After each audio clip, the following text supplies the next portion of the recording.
సత్యము నీ సమాధానము మానవులకు ఇచ్చుటకై ప్రభువా మీరు కలిగి ఉన్న తండ్రి అనాది సంకల్పమును బట్టి నీకు స్తోత్రాలు. రక్షించుకున్న మీదట సంఘములో మానవులను చేర్చి విశ్వాసులు ప్రభువా హెచ్చరిస్తూ సరిచేస్తూ సిద్ధపరుస్తూ వస్తున్నటువంటి గొప్ప దేవానికి వందనములు చెల్లిస్తున్నాం.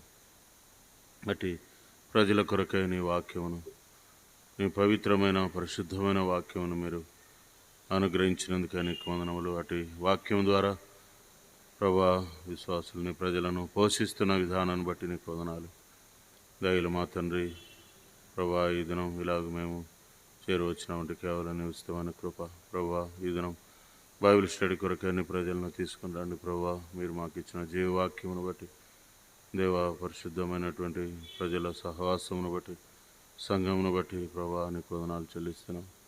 దేవా కనికరించమునైనా నేటి నీ వాక్యమును మాకు విడుదల కాగా దాన్ని మేము ప్రభా పొందుకొనుటకు అటు నీ జీవవాక్యమును ధ్యానించుకొని లోకంలో ప్రభా జీవవాక్యం చేతి పట్టుకుని లోకంలో జ్యోతుల వలె వెలుగున్నట్లు జ్ఞాపకం చేసుకుని ప్రార్థన చేస్తూ ఉంటున్నాం. నాయన వాక్యం యొక్క నిస్సారూప్యతలోనికి మానవులమైన మేము ప్రభా తీసుకురాబడినట్లుగా నీ పిల్లలమైన మమ్మను నడిపించమని ప్రార్థన చేస్తూ ఉంటున్నాం. నాయన ప్రభా జ్ఞాపకం చేసుకునండి. ప్రభా ఈ దినం బైబిల్ స్టడీ కొరకే రావాల్సిన ప్రజలను కూడా త్వరపెట్టి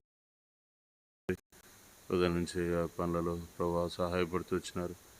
దేవా కన్స్ట్రక్షన్లో కట్టడంలో ప్రభా పాలు పొందిన సహోదరు సహోదరులందరిని బట్టి నీకు వందనాలు చెల్లిస్తున్నాం. పరిపాలన జ్ఞాపకం చేసుకునండి.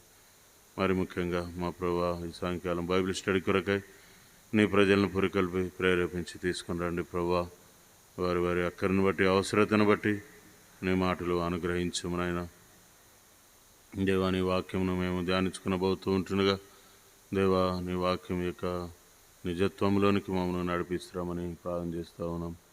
వినువారును చదువువారును వాక్యమును అనుసరించి గైకుని వారును ధనిలని నీ వాక్యం తెలియజేస్తూ ఉంది. ప్రభా వినటం మాత్రం కాక చదువుటం మాత్రం కాక గైకునుట కొరకై మా హృదయాన్ని సిద్ధపరచండి. ప్రభా మా హృదయములలో అటు భారము మాలో పుట్టిస్తారండి. అయినా ప్రభా అటు జీవవాక్యమును చేతపట్టుకొని జ్యోతుల వలె లోకంలో వెలుగొందునట్లు జ్ఞాపకం చేసుకుంటారమని ప్రార్థన చేస్తూ ఉన్నాం. ప్రభా కనికరించండి. రావాల్సిన ప్రజలను కూడా త్వరపెట్టి తీసుకుని రండి.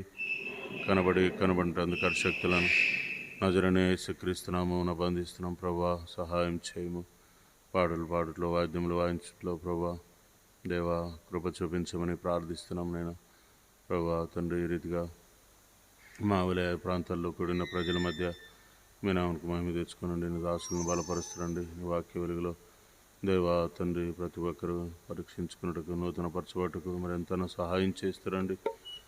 దేవా కనికరించమని ప్రార్థన చేస్తూ ఉంటున్నాం. నేను గిరిజం ప్రార్థనా మందిరంలో సంఘంలో ప్రభా రావాల్సిన ప్రజలను కూడా త్వరపెట్టి తీసుకుని రండి.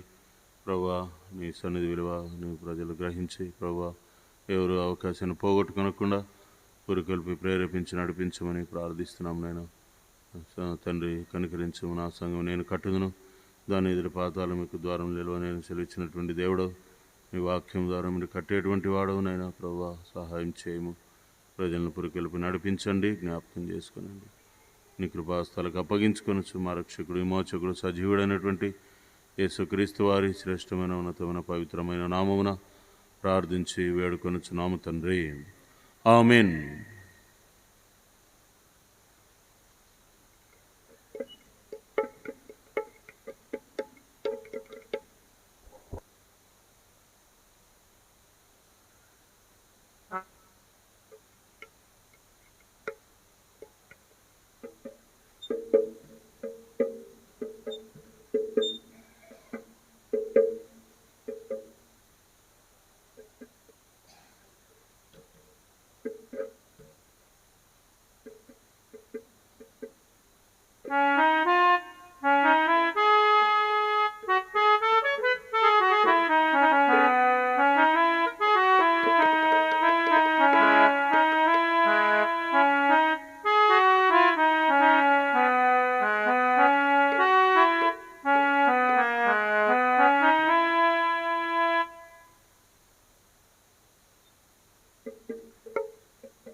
556 పాడుకుంటూ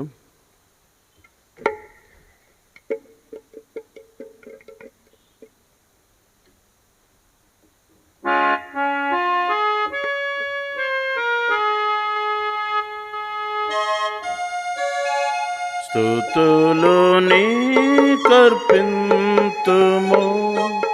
సతతము మా ప్రభువా సన్నుతించెదము. స్తుతులు నీకర్పింతుము సతతము మా ప్రభువా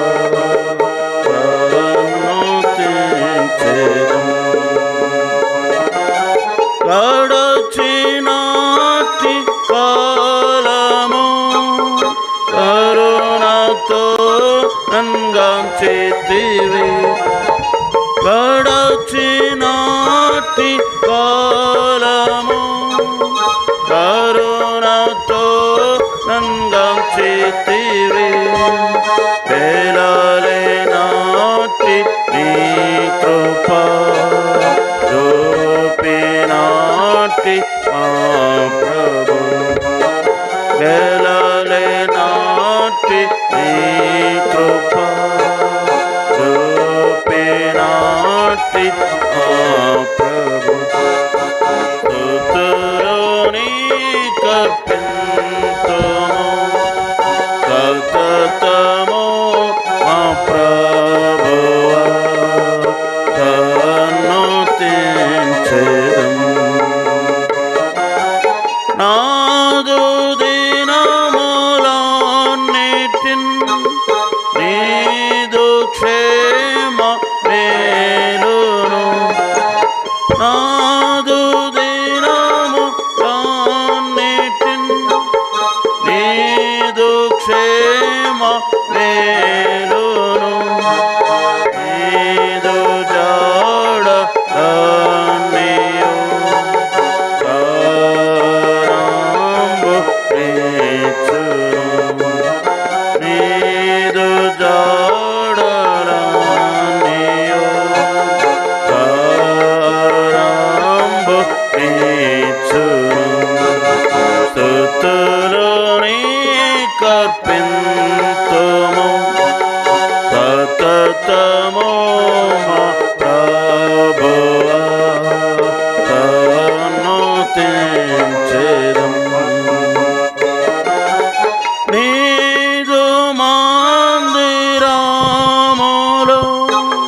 మేలు చేత మమ్మును. నీదు మందిరములో మేలు చేత మమ్మును. తృప్తిపరచి నా ప్రభు. స్తుతులు నీకే చెల్లును. తృప్తిపరచి నా ప్రభు. స్తుతులు నీకే చెల్లును. స్తుతులు నీకర్పింతుము సతతము మా ప్రభువా సన్నుతించెదము. స్తుతులు నీకర్పింతుము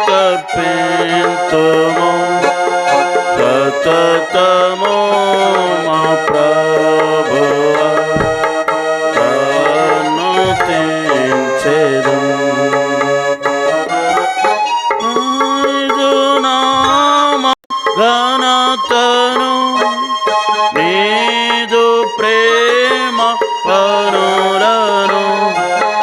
నీదు నామ ఘనతను నీదు ప్రేమ పనులను. నాదుడానే పాడేదా నాదు ప్రియ ప్రభువా. నాదుడానే పాడేదా నాదు ప్రియ ప్రభువా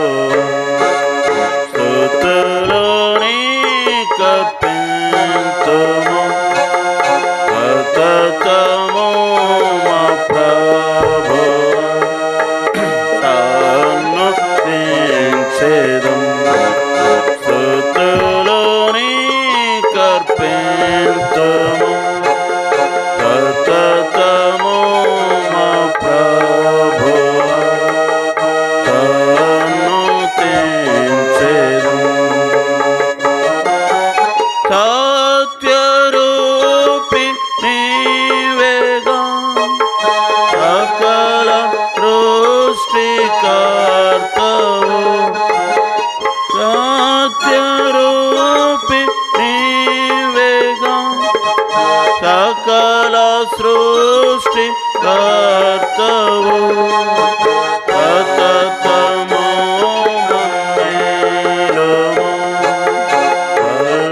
హల్లెలూయా పాడెదము సతతము మమ్మేలుము హల్లెలూయా పాడెదము స్తుతులు నీకర్పింతుము సతతము మా ప్రభువా సన్నుతించెదం. స్తుతులు నీకర్పింతుము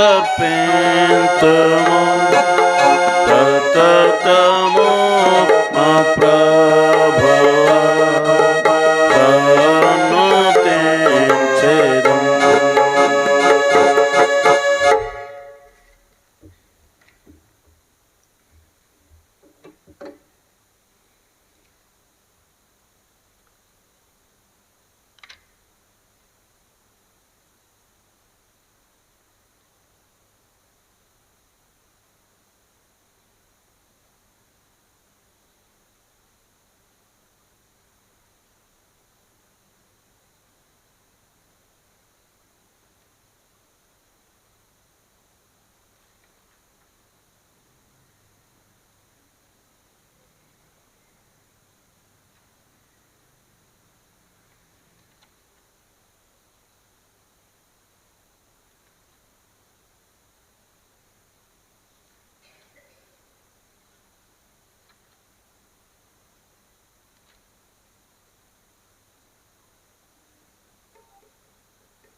537.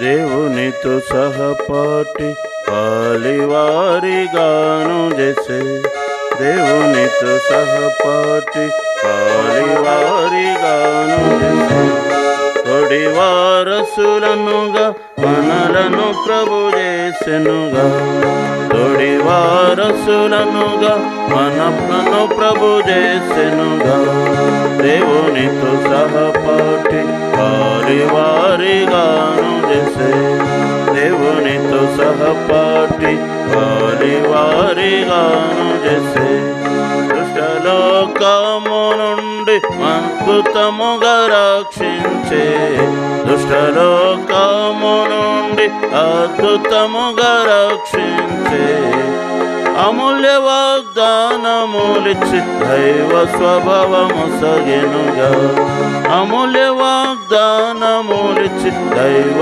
స్వభావము సగెనుగా దేవునితో సహపాఠి పాలివారిగాను చేసే దేవునితో సహపాఠి పాలివారిగాను చేసే దైవ వెలుగును పొంది దైవాత్మలో పాలు పొందే దైవాత్మలు పాలు పొంది దైవవాక్యమును బంది దివిని రుచి చూచితిమి.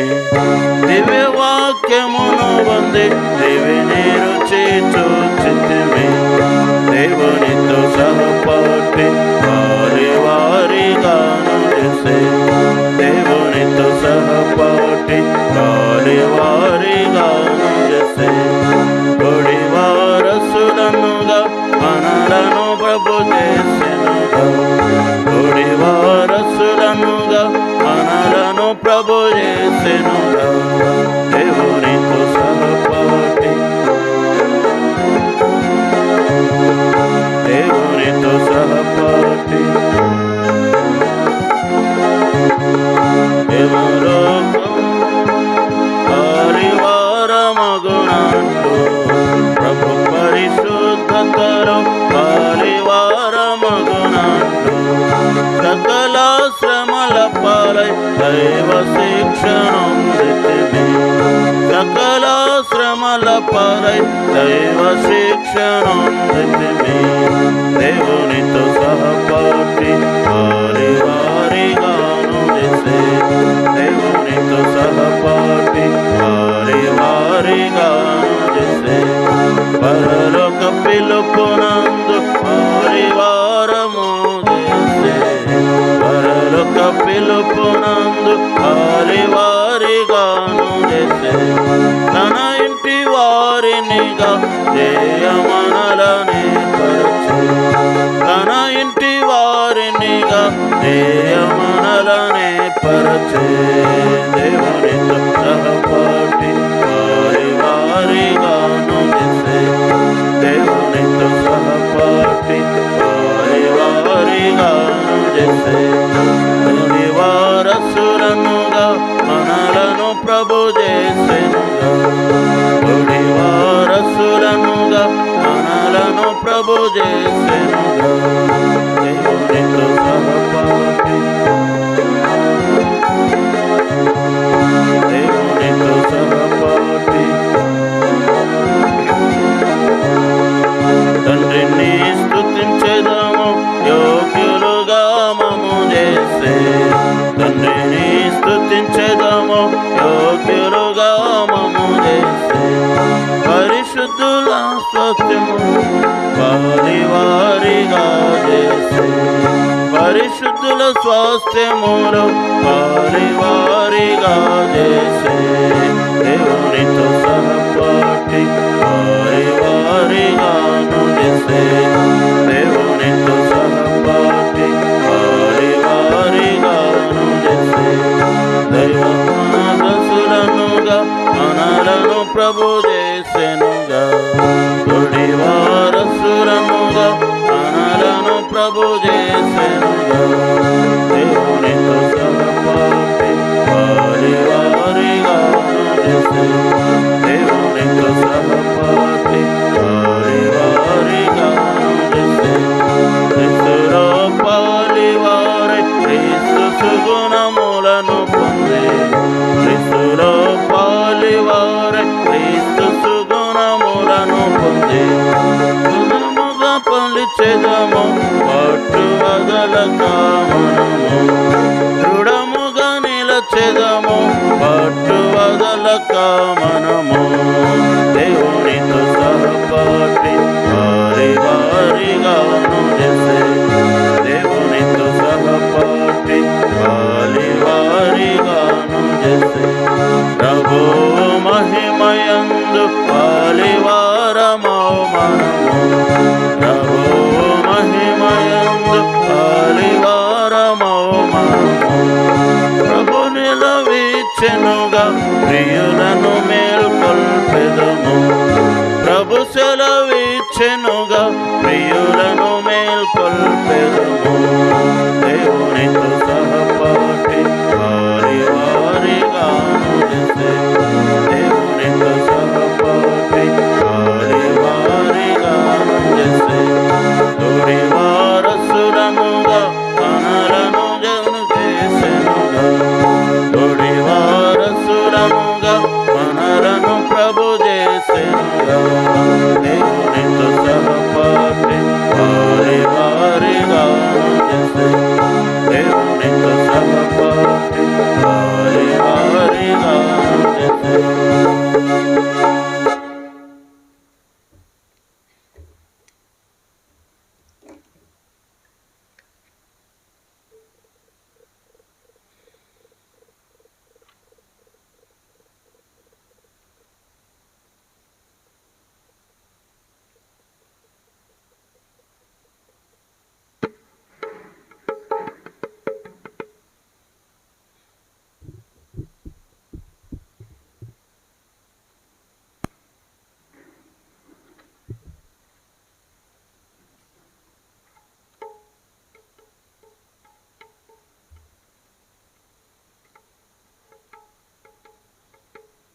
323 320 లేదా 323.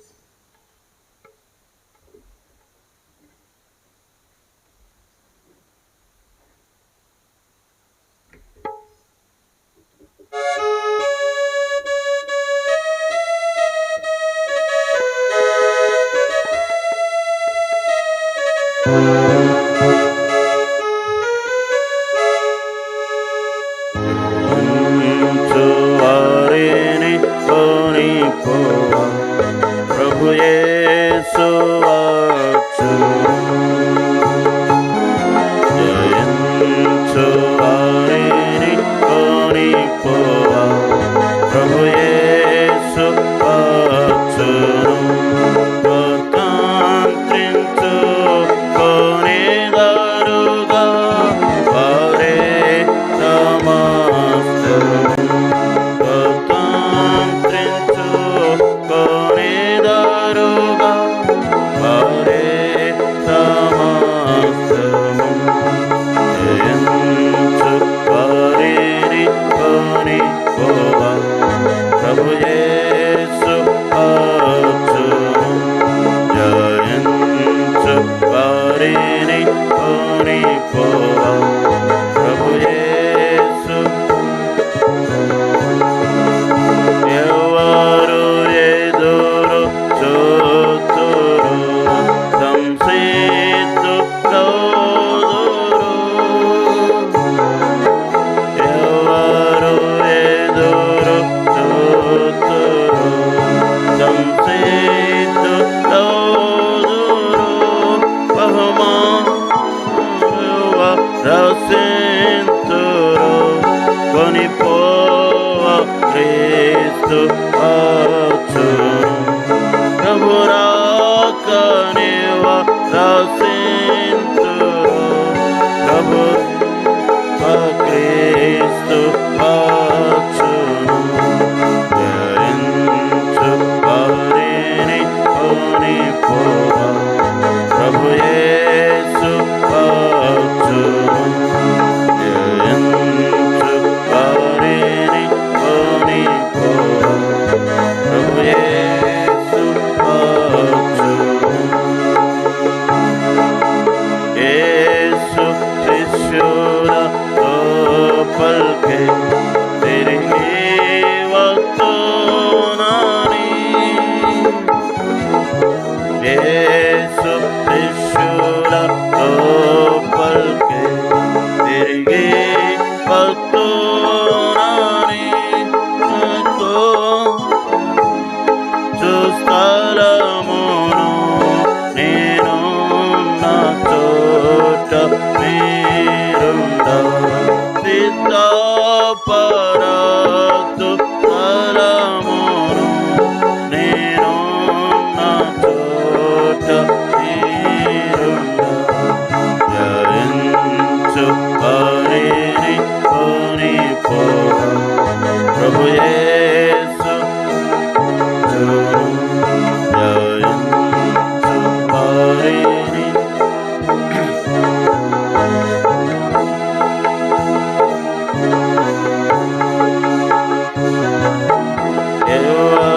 ఎవరేసునితో నడతురు ప్రత్యేకమోదురు.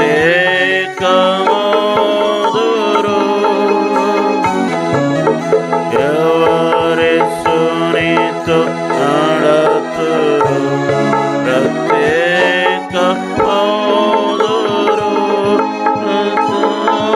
ప్రతునియున్న వారిని ప్రభు క్రీస్తు కొనిపోవును.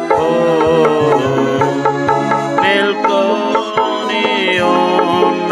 వారిని ప్రభు క్రీస్తు కొనిపోవును.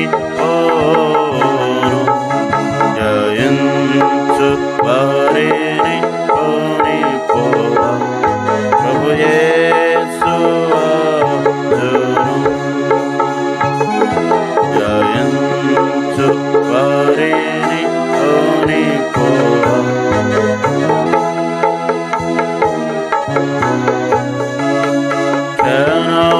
క్షణములోని ఎత్తపడేదము. జనములోని మార్పు చెంది ఎత్తపడేదము. సిద్ధపరచిన యేసును సంధింతుము. మమ్మును సిద్ధపరచిన యేసును సంధింతుము. జయించు వారిని కొనిపోవ ప్రభు యేసు. జయించు వారిని కొనిపోవ ప్రభు యేసు వచ్చును. తన సన్నిధిలో మనలని నిలుపు నిర్దోషులనుగా. తన సన్నిధిలో మనలని నిలుపు నిర్దోషులనుగా. బహుమానము పొందేదము ప్రభునితో శ్రీకాయిదే. బహుమానము పొందేదము ప్రభుని కోరికాయిదే. జయంతు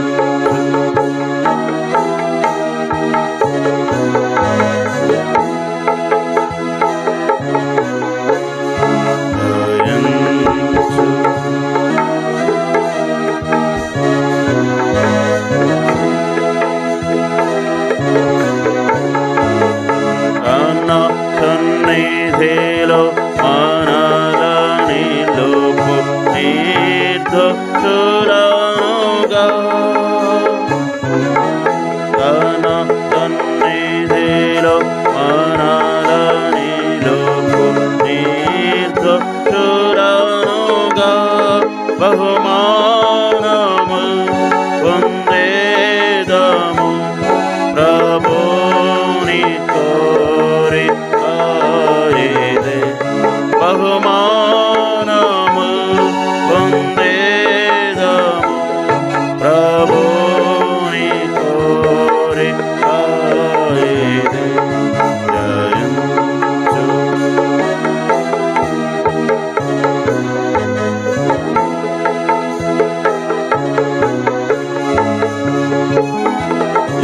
జయించు వారిని కొనిపోవ ప్రభు యేసు వచ్చును. సదా ప్రభుని తోడనుండి స్తుతి చెల్లించుము. సదా ప్రభుని తోడనుండి స్తుతి చెల్లించుము. అద్భుతము అధీనమును ఎవ్వారు నింపలేరుగా. అద్భుతము అధీనమును ఎవ్వారు నింప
బైబిల్ పైకెత్తి బైబిల్ పల్లవి వాడుకుందాం.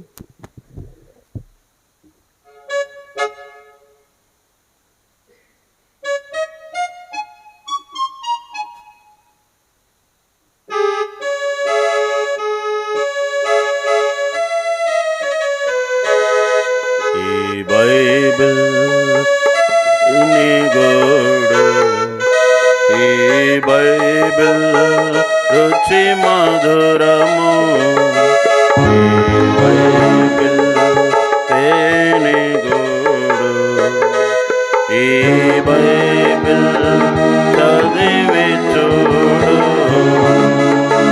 తేనె కంటే తీపి తుంటి తేనె ధారలు, బంగారం మేలేమి బంగారం. తేనె కంటే తీపి తుంటి తేనె ధారలు, బంగారం మేలేమి బంగారం. ఈ బైబిల్ తేనె గోడు, ఈ బైబిల్ రుచి మధురము, ఈ బైబిల్ తేనె గోడు, ఈ బైబిల్ చదివి చూడు.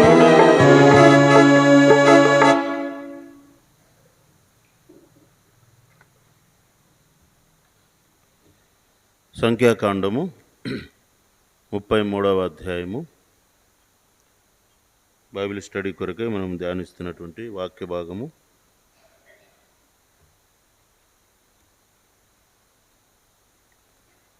సంఖ్యాకాండము 33వ అధ్యాయం 14వ వచనం. అందరం కలిసి చదువుదాం. అలూసు నుండి బయలుదేరి రెఫిదీములో దిగిరి. అక్కడ జనులు త్రాగుటకై నీళ్లు లేక పోయెను. అలాగే మరొక భాగము నిర్గమాకాండము 17వ అధ్యాయం. నిర్గమాకాండం 17వ అధ్యాయం మొదటి వచనం. తర్వాత ఇజ్రాయేలీల సర్వ సమాజమును యెహోవా మాట చొప్పున తమ ప్రయాణములలో సీను అరణ్యం నుండి ప్రయాణమైపోయి రెఫిదీములో దిగిరి. ప్రజలు తమకు త్రాగ నీళ్లు లేనందున. తర్వాత 8వ వచనం అందరం చదువుదాం. తర్వాత అమాలేకులు వచ్చి రెఫిదీములో ఇజ్రాయేలీలతో యుద్ధము చేయగా అనే మాట ప్రార్థన చేసుకుందాం. పరిశుద్ధులైన మా తండ్రి, సర్వకృపానిధిగు దేవ, నీతిమంతుడైన దేవ, నిష్కల్మషుడైన మా తండ్రి, కృతజ్ఞతాపూర్వకముగా మీ మందిరాన్ని వాక్య భాగంలో నుండి మీరు మాతో మాట్లాడుతున్నామని ప్రార్థన చేస్తూ ఉన్నాం. ప్రభువా, మా హృదయాలు తండ్రి, మాకు ఉన్న ఆకలి, ఆధ్యాత్మికమైన ఆకలి నీ వాక్యంలో ఉండి తీర్చే దేవుడు. వారు తండ్రి జీవ వాక్కును విని తృప్తిపరచబడినట్లుగా ప్రభువా, మేము కూడా నీ వాక్యంలో ఉండి నీ మాటలు మేము విని వాటిని మేము అభ్యసించి వాటి వలన మేము మేలు పొందుకున్నట్లుగా, తృప్తి పొందుకున్నట్లుగా, దేవ పరిపూర్ణతలోనికి సంతరించుకున్నట్లుగా మీరు మాకు సహాయం చేయమని ప్రార్థన చేస్తున్నాం. రావాల్సిన ప్రజలను కూడా త్వరపెట్టి తీసుకురండి. వచ్చిన వారిని బట్టి నీకు వందనాలు చెల్లిస్తున్నాం. మీ కృపా సత్యములను మా ఇళ్ళ సమృద్ధిగా అనుగ్రహించమని మమ్మల్ని మీకు లోబరుచుకొనొచ్చు. ఐదు దాసును మరుగుపరిచి నీ మాటల చేత నింపి వాడుకొనమని ప్రార్థిస్తాం. మా రక్షకుడు, విమోచకుడు, సజీవుడు అనేటువంటి యేసుక్రీస్తు వారి నామమున ప్రార్థించి వేడుచున్నాము తండ్రి, ఆమేన్.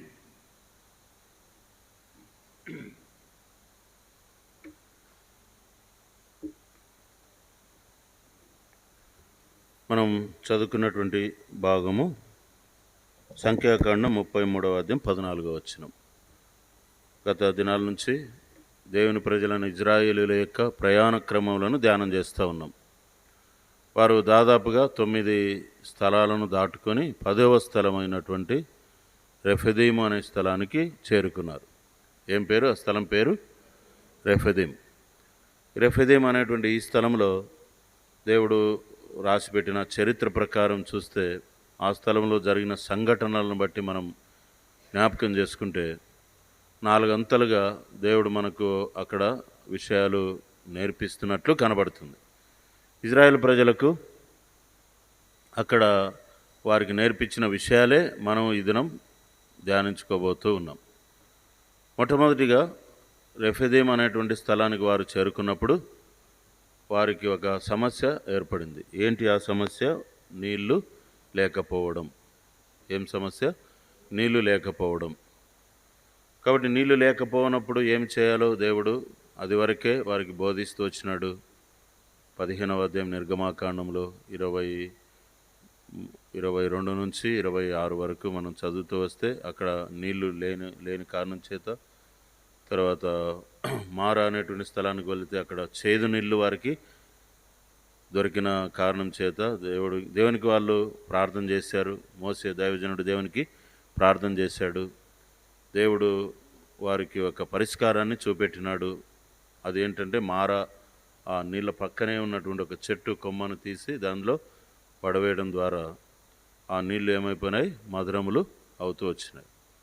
కాబట్టి ఏదైనా సమస్య వచ్చినప్పుడు ఏమి చేయాలి అనే సంగతిని ఇక్కడ మనకు బోధిస్తూ ఉన్నాడు. సమస్యలు వస్తూ ఉంటాయి. ఒకటి సమస్య పోతే మరొక సమస్య వస్తూనే ఉంటుంది. సమస్యలు ఎప్పుడు రావు అంటే మనం భూమి మీద నుంచి వెళ్ళిపోయినప్పుడే ఏ సమస్యలు రావు. కాబట్టి సమస్యలకు మనకి ఏ సంబంధం ఉండదు ఇంకా. కాబట్టి భూమి మీద ఉన్నంత వరకు ఒక సమస్య పోతే మరొక సమస్య వస్తూనే ఉంటుంది. అలాంటి పరిస్థితులలో మనము రెఫిదీంలో నేర్చుకునే సంగతి ఏంటంటే, నేను మీ పక్కనే ఉన్నాను, మీ దగ్గరలోనే ఉన్నాను, మీకు సమీపంగానే ఉన్నాను, నాకు మీరు ప్రార్థన చేయండి, నేను మీకు జవాబిచ్చి మిమ్మల్ని ఆ సమస్య నుండి బయటకు తీసుకుని వస్తాను అని దేవుడు రెఫిదీంలో మనకు నేర్పిస్తూ ఉన్నాడు. మారాలో ఏముంది? ఆ మారా నీళ్ళ ప్రక్కనే ఏముంది? చెట్టు ఉంది. ఇక్కడ కూడా రెఫిదీంలో దేవుడు వారు కలిగినటువంటి ఆ సమస్యను పరిష్కరించడం కోసం దేవుడు ఏం కనపరిచినాడు? పక్కనే ఉన్నటువంటి ఒక బండ. ఎక్కడుంది ఆ బండ? పక్కనే ఉన్నటువంటి బండ చూపెట్టినాడు. అక్కడ చెట్టు పక్కనే ఉంది, ఇక్కడ బండ కూడా దగ్గరలోనే ఉంది, చాలా దూరం ఏమీ లేదన్నమాట. ప్రక్కనే ఉన్నటువంటి బండ. సమస్య ఎక్కడుంటుందో సొల్యూషన్ కూడా సమీపంలోనే దగ్గరలోనే ఉంది అనే సంగతిని మొట్టమొదటిగా మనకు ఈ రెఫెదీం అనే స్థలం మనకు నేర్పిస్తుంది. కాబట్టి ఆ సమస్య పరిష్కారం దొరికింది. రెఫెదీంలో వారికి నీళ్లు లేకపోయినప్పుడు దైవజనుడు మోసే దేవునికి మొరపెట్టినప్పుడు ఒక బండ చూపెట్టినాడు. మోసే దైవజనుడు దేవుడు చెప్పినట్టు ప్రకారం ఆ విధంగా చేశాడు. అట్లు చేశాను అని రాయబడింది. ఎట్లా చేశాడు? 17వ అధ్యాయం. ఇజ్రాయెల్ ప్రజల పెద్దలను తీసుకుని వెళ్ళి ఆ బండను సముద్రమును కొట్టిన కర్రతో ఏం చేశాడంట? కొట్టెను అని రాయబడింది. 17వ అధ్యాయము నిర్గమాకాండము 17వ అధ్యాయము 6వ వచనం. ఇదిగో అక్కడ హోరేబులో బండ మీద నేను నీకు ఎదురుగా నిలిచేదను, నీవు ఆ బండను కొట్టగా ప్రజలు త్రాగుడుకు దానిలో నుండి నీళ్లు బయలుదేరునని మోషేతో సెలవిగా, మోసే ఇజ్రాయేల్ పెద్దల కనుల ఎదుట అట్లు చేశాను. అంటే దేవుడు చెప్పినట్లుగా వెళ్ళి ఆ బండను ఏం చేసినాడు? కర్రతో కొట్టగానే బండ ఏమైపోయింది? చీలిపోయింది. మామూలుగా బండను కర్రతో కొడితే కర్ర ఇరిగిపోవాలి, కానీ బండ చీలిపోతుందా? బండ స్ట్రాంగ్గా, కర్ర స్ట్రాంగ్గా? బండే స్ట్రాంగ్. బండను కర్రతో కొడితే కర్ర ఇరిగిపోతుంది, కానీ బండ పగిలిపోవడం ఏంటి? ఇది దేవుని కర్ర కాబట్టి అక్కడేమో సముద్రం చీలిపోయింది, ఇక్కడేమో బండ చీలిపోయింది. కాబట్టి దేవుని కర్ర, ఆ కర్రలో ఏముంది? దేవుని శక్తి ఉంది. కాబట్టి బండ చీలిపోయి బండలో నుండి ఏం బయటకు వచ్చినాయంట? సముద్రమంత విస్తారమైన నీళ్లు బయటకు వచ్చినాయి. ఆ నీళ్లు తాగి ఆ ప్రజలు జీవాన్ని పొందుకున్నారు. వారు ఆ విధంగా ఆ నీళ్లు తాగుట ద్వారా కరెంట్ వచ్చింది.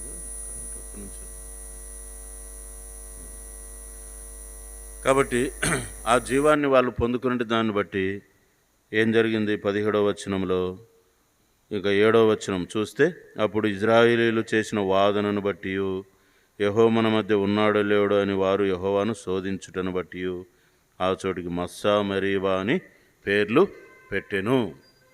కాబట్టి మస్సా మెరీబా అంటే దేవుడు మన మధ్య ఉన్నాడో లేదో, దేవుడు మన వాదమును బట్టి, శోధనను బట్టి.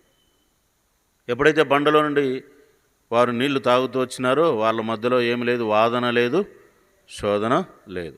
కాబట్టి ఇది రెఫదీములో మొట్టమొదటి సంగతిని మనం నేర్చుకున్నాం, ఇదివరకు ధ్యానం చేసాం. మన ఇంట్లో కూడా వాదన శోధనలు కానీ, మన ఆఫీసులో కానీ వాదనలు శోధనలు కానీ, మన అంతరంగంలో వాదన శోధనలు కానీ ఉంటాయి. చాలామందిలో వాదనలు ఉంటాయి, శోధనలు ఉంటాయి, వైరుధ్యాలు ఉంటాయి, విరోధ స్వభావాలు ఉంటాయి. ఇవన్నీ కూడా సమాజములలో, సంఘములలో కూడా ఏముంటాయి, విరోధమైన స్వభావాలు ఉంటాయి, వాదాలు ఉంటాయి, శోధనలు ఉంటాయి. వీటన్నిటికీ కారణం ఏమిటంటే వారు యేసుప్రభువు వారి బండలో నుండి వచ్చిన జీవజలాన్ని వాళ్ళు తాగలేదని అర్థం. వారు తమను వెంబడించిన బండలోనిది తాగిరి. ఎవరైతే బండలోనిది తాగుతారో, ఎవరైతే క్రీస్తు యొక్క జీవమును కలిగి ఉంటారో వారు ఎటువంటి శోధన వాదనకు గురి చేయరు. కాబట్టి అది మొట్టమొదటి సంగతిని మనం ధ్యానం చేసుకుంటూ వచ్చాం. రెండవ సంగతి రెఫదీములో ఏం కనబడుతుందంటే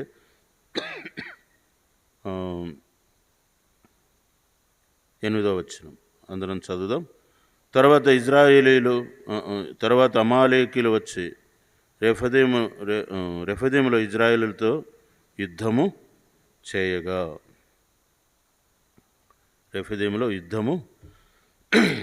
రెఫదీములో ఏం కనపడతా ఉంది, యుద్ధము కనపడతా ఉంది. ఇప్పుడు వాళ్ళు ఎటువంటి వాదం లేకుండా, శోధన లేకోకుండా ఉన్నారు, తృప్తి పొందారు, నెమ్మదిగా ఉన్నారు. వారు కావలసిన నీళ్ళు ఉన్నాయి, కావలసిన ఆహారం ఉంది, వారు తిని తృప్తి పొందుతూ ఉన్నారు. నెమ్మదిగా ఉన్నటువంటి ఆ పరిస్థితుల్లో యుద్ధం అనేది వాళ్ళని సమీపించింది. రెఫదీములోనే, అది కూడా ఎక్కడ, రెఫదీములోనే. వాస్తవంగా చూస్తే యుద్ధము అంటే వారికి ఆ టైంలో వారికి కొత్త ఏమి కాదు, కానీ ఒక భయం ఏంటంటే అది వరకు వాళ్ళు యుద్ధాలు చూసినారు, కానీ దేవుడే వాళ్ళతో యుద్ధం చేశాడు, కానీ వాళ్ళ పక్షంగా యుద్ధం చేశాడు, కానీ వారు మాత్రం యుద్ధం చేసినటువంటి పరిస్థితులు లేవు. అంటే వాళ్ళకు అంత యుద్ధం యొక్క ఎక్స్పీరియన్స్, అనుభవం అనేది లేదు. అందుకు మోషే ఏమంటున్నాడు, 9వ వచనం, మోషే యెహోషువతో మన కొరకు మనుషులను ఏర్పరిచి వారిని తీసుకుని బయలువెళ్ళి అమాలేకులతో యుద్ధము చేయము. ఏం చేయమంటున్నాడు, మనుషులను తీసుకుని పోయి యుద్ధము చెయ్యి. కాబట్టి ఎప్పుడైతే మనము ఆత్మతో, బండలను తాగడం అంటే అర్థం ఏంటి, ఆత్మతో నింపబడడం. బండలను తాగడం అంటే ఏమని అర్థం, ఆత్మతో నింపబడడం. ఎప్పుడైతే మనము దేవుని ఆత్మతో నింపబడతామో అప్పుడు మనకి బలం కలుగుతుంది, బలవంతులం అవుతాం. ఏమవుతాం చెప్పండి, బలవంతులం అవుతాం. రెఫదీములో మనం బలవంతులం కావాలా, ఇది రెండవ సంగతి. యుద్ధానికి సిద్ధంగా ఉండాలా, యుద్ధానికి మనము బలవంతులం కావాలా, యుద్ధానికి మనం సన్నద్ధులము కావాలి. రెఫదీములో దేవుడు వారిని యుద్ధ సన్నద్ధులనుగా చేశాడు. రెఫదీములో ఏం చేసినాడు, వాళ్ళని యుద్ధానికి సిద్ధం చేశాడు, అంటే బలవంతులనుగా చేశాడు. అంటే వారు ఆత్మచేత వాళ్ళు బలవంతులైపోయారు. మనము గత వారం చూసాం,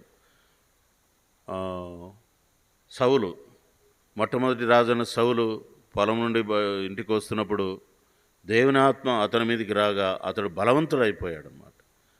కాడు ఎడ్లను చీల్చి ఇజ్రాయేలు యొక్క 12 గోత్రాలకు పంపించి సౌలుతోనూ సమూయేలుతోనూ కలుసుకొనని వాడెవడో వాని యొక్క ఆస్తిని ఈ విధంగా చేస్తానని చెప్పి యుద్ధానికి రమ్మని పిలిచాడు. కాబట్టి దేవుని ఆత్మ ఎవరి మీద ఉంటుందో, దేవుని ఆత్మ చేత ఎవరైతే నింపబడతారో వాళ్ళు ఏమవుతారు, బలం పొందుతారు. మొదటి సమూయేలు గ్రంథం 16వ అధ్యాయంలో కూడా దేవుని ఆత్మ దావీదు మీదకి వచ్చింది. ఆ మీద అతడు యుద్ధం చేయడానికి శక్తిని పొందుకున్నాడు. కాబట్టి రెఫదీములో మనకు నేర్పించబడేది ఏంటంటే, మొట్టమొదటిది ఆత్మ సంబంధమైన బండలోనిది తాగుడు ద్వారా మన కుటుంబంలో ఎటువంటి కలవరాలు ఉండవు. రెండవది, ఆత్మ సంబంధమైన బండలోనిది త్రాగితే మనం బలవంతులం అవుతాం. బలవంతులమై యుద్ధానికి సిద్ధపడతాం. గత వారం కూడా మనం చెప్పుకుంటూ వచ్చాం. ఎప్పుడు దేవుడు మన పక్షంగా యుద్ధం చేయడు, ఆయన యుద్ధం చేయడు.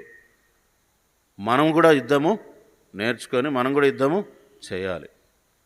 14వ అధ్యాయం నిర్గమాకాండంలో ఊరకుండుము అని చెప్పాడు. యెహోవా మన పక్షంగా యుద్ధము చేస్తాడు. ప్రారంభ దినాల్లో యుద్ధం చేశాడు. ఆ తర్వాత దినాలు గడిచే కొలది వీళ్ళే ఏం చేయాలి? యుద్ధాన్ని నేర్చుకోవాలి. యుద్ధ నియమాలు, యుద్ధ సంబంధమైన పద్ధతులను నేర్చుకొని, కత్తి ఆడించడము ఇవన్నీ కూడా ప్రాక్టీస్ చేసుకొని యుద్ధం చేసి దేవుని పక్షంగా పోరాడి విజయం సాధించాలి. అది విశ్వాసము ద్వారా, తర్వాత యుద్ధ నైపుణ్యము ద్వారా, విశ్వాసం ద్వారా, దేవుని మీద ఆధారపడడం ద్వారా యుద్ధంలో విజయం సంభవిస్తుంది. కాబట్టి ఇది రెఫిదీములో దేవుడు మనకి నేర్పిస్తూ ఉన్నాడు. యుద్ధాన్ని మీరు చేసేది నేర్చుకొనుట. కాబట్టి మనం యుద్ధం చేయడం నేర్చుకుంటున్నామా? చాలామంది విశ్వాసులముగా, దేవుని ప్రజలముగా రెఫిదీములో దేవుడు నేర్పించినటువంటి ఆ పాఠాన్ని ఆ దినాల్లో వాళ్ళు నేర్చుకోలేకపోయారు. నేటి దినాల్లో మనం యుద్ధం చేసేవారముగా లేము. అందుకే మీలో అనేకులు బలహీనులను, రోగులను, చాలామంది నిద్రించుచున్నారు అని ప్రభు స్పష్టంగా చెబుతూ వచ్చాడు. చాలామంది ఏమవుతున్నారంట? నిద్రిస్తూ ఉన్నారు. బలహీనులు, ఇంకా రోగులునై ఉన్నారు. వీళ్ళందరూ యుద్ధానికి పంపిస్తే సరిపోతుందా? ఎవరు గెలుస్తారు? శత్రువే గెలుస్తాడు. మనం ఏమైపోతాం? ఓడిపోతాం. కాబట్టి ఇటువంటి వాళ్ళందరూ యుద్ధానికి పనికి వస్తారా? పనికిరారా?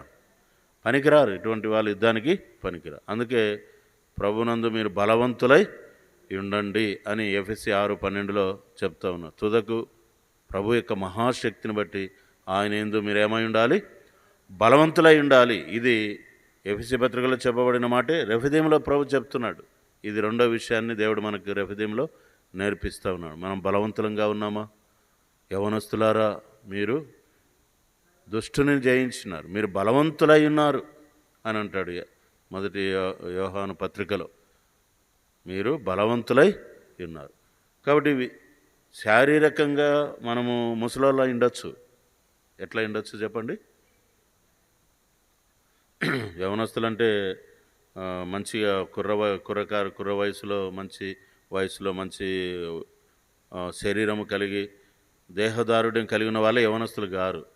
ప్రభు దృష్టికి ఎవరు యవనస్తులు అంటే శరీరాన్ని, లోకమును, పాపమును జయించిన వారే యవనస్తులు. వాళ్ళు శరీరానికి వృద్ధులై ఉండొచ్చు, నడవలేని వాళ్ళుగా ఉండొచ్చు. కానీ వాళ్ళు ఆధ్యాత్మికంగా లోకమును, శరీరమును, పాపమును జయించితే వాళ్ళు దేవుని దృష్టికి ఏమై ఉంటారు? యవనస్తులై ఉంటారు. కాబట్టి మేము వృద్ధులం కదా అని అనుకుంటే పొరపాటే. నువ్వు ఇంకా జయించే స్థితికి వచ్చినావా? బలం కలిగినటువంటి స్థితికి వచ్చినావా? రెఫిదీములు అదే దేవుడు మనకి బయలుపరుస్తూ ఉన్నాడు, మాట్లాడుతూ ఉన్నాడు. కాబట్టి ఇది రెండవ విషయం. మూడవ విషయము, రెఫిదీములో దేవుడు మనకి నేర్పిస్తున్నది మూడవ విషయం. అదేంటంటే 9వ వచనం పలకండి. మోషే యెహోషువతో మన కొరకు మనుషులను ఏర్పరిచి వారిని తీసుకొని బయలువెళ్ళి అమాలేకీయులతో యుద్ధం చేయం. రేపు నేను దేవుని కర్రను చేత పట్టుకొని ఆ కొండ శిఖరం మీద నిలిచేదను. 10వ వచనం యెహోషువ మోషే తనతో చెప్పినట్లు చేసి ఇజ్రాయేల్ అమాలేకీయులతో యుద్ధమాడెను. చాలు, యుద్ధానికి సిద్ధంగా ఉండాల. ఇది రెండో విషయం. మూడవది ఏంటంటే యుద్ధానికి ఎవరితో చేయాలా? అమాలేకులతో యుద్ధానికి చేయమని చెప్తున్నాడు. సరే, ఇప్పుడు ఆ దినాల్లో అమాలేకులు ఇజ్రాయేలీలకు శత్రువులు. ఈ దినాల్లో మనం ఎవరితో యుద్ధం చేయాలి? మనకు అక్కడ వాళ్ళు శత్రువులు ఎవరో తెలుసుకున్నారు కాబట్టి వాళ్ళు ఎవరితో యుద్ధం చేస్తున్నారు? అమాలేకులతో యుద్ధం చేస్తున్నారు. తెలుసుకున్నారు కాబట్టి వాళ్ళ దగ్గరికే పోయారు. డైరెక్ట్గా ఎదుక్కుండా పోయేదేమీ లేదు. అయితే ఇప్పుడు మనము దేవుని బిడ్డలముగా మనము కూడా యుద్ధము చేయాలి.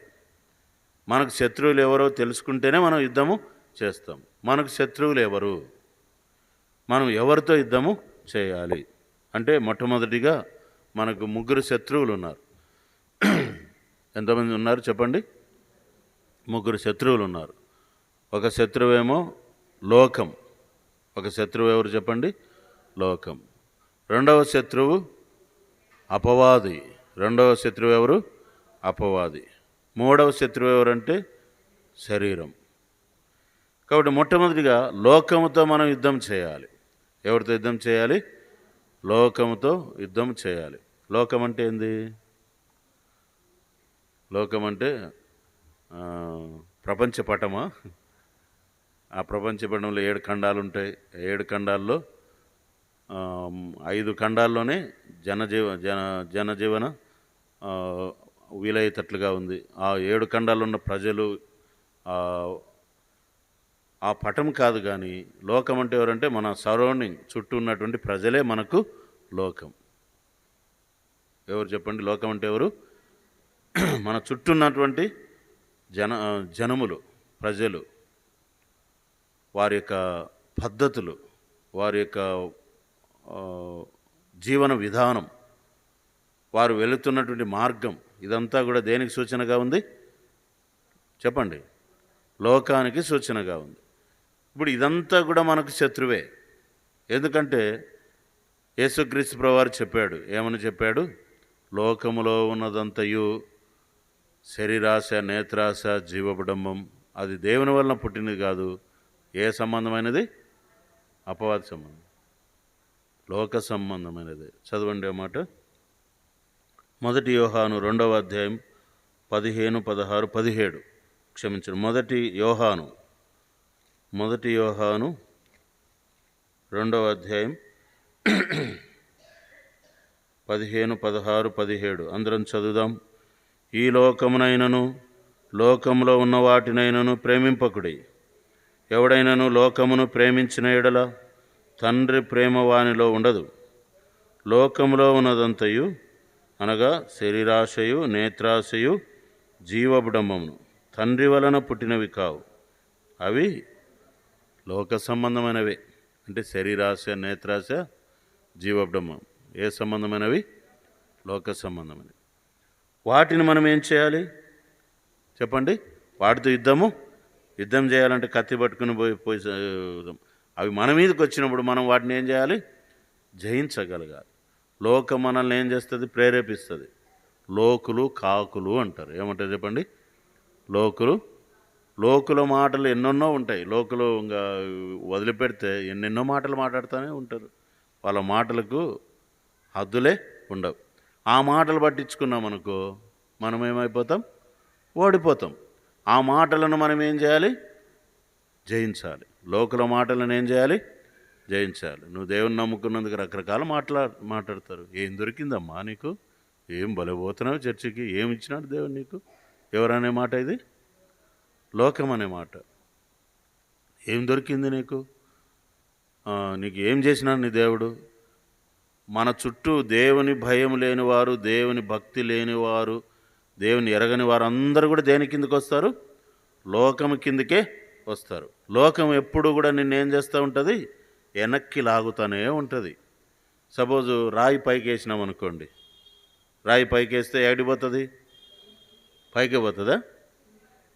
ఎందుకు కిందకి వస్తుంది?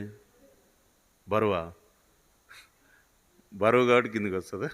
మరి తేలికనేది అది వేస్తాం. ఏది? స్పంజ్ వేసినాం అనుకో, అదేమవుతుంది? అది పైకి పోతుందా? అది తేలికే కదా. అంటే భూమి ఏం చేస్తుంది అంటే దాన్ని ఆకర్షిస్తుంది. ఏం చేస్తుంది? దీన్ని భూమి ఆకర్షణ శక్తి, గురుత్వాకర్షణ శక్తి అంటారు. భూమి ఎలాగైతే పైకి పోయే వస్తువుని కిందికి లాగుతుందో అలాగే ఈ లోకం కూడా దేవునికి సమీపంగా అయ్యే వ్యక్తిని ఏం చేస్తుంది? వెనక్కి లాగుతుంది. దేవుని మందిరానికి వెళ్ళేవాడు భక్తితో జీవించడానికి ఎవరు ప్రయత్నం చేస్తారో వాళ్ళని ఏం చేస్తుంది? వెనక్కి లాగుతుంది. దాన్ని ఏమంటారు? లోకం. నువ్వు ఎప్పుడైతే దీన్ని గ్రహించి దానిని జయించే స్థాయికి వస్తావో, దాన్ని జయించే స్థాయికి వస్తావో నువ్వు ధన్యుడు అవుతావు. ఇంకా దేవుని వాక్యంలో మనం గుర్తు చేసుకుంటే యోహాను సువార్త 15వ అధ్యాయము 18వ వచనం చదవండి. దేవుడు దాన్ని జయించడం కోసమే దేవుడు నిన్ను నన్ను ఏర్పాటు చేసుకోండి. చదవండి యోహాను 15:18. లోకం మిమ్మల్ని ద్వేషించిన ఎడల, అవును,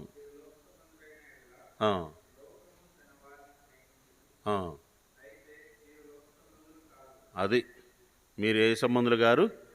మీరు లోక సంబంధులు గారు. అందుకే మిమ్మల్ని ఏం చేస్తుంది? ప్రేమిస్తుందా? ద్వేషిస్తుంది. దానికి రావమ్మా, దీనికి రావమ్మా, ఎప్పుడు అదే పోతావు, ఎప్పుడు మీ వాళ్ళే కావాలన్నా, ఎప్పుడు చర్చే కావాలన్నా అని అంటుంది. లోకం మనల్ని ద్వేషిస్తుంది, వెలేస్తుంది. అసలు ఇటు పోతుంటే ముఖం కూడా మాట్లాడారు. వాళ్ళది ఏం మనం తీసుకోము, మనది వాళ్ళు ఏం తీసుకోము, ఏ నష్టం కూడా చేయం. మంచిగా మన బతుకు మారి మంచి ప్రవర్తన కూడా వచ్చింటుంది. అయినా కూడా వాళ్ళు ఏం చేస్తారు? లోకం మిమ్మల్ని ద్వేషిస్తుంది. 17:16 చదవండి. ఇదే యోహాను సువార్త 17:16.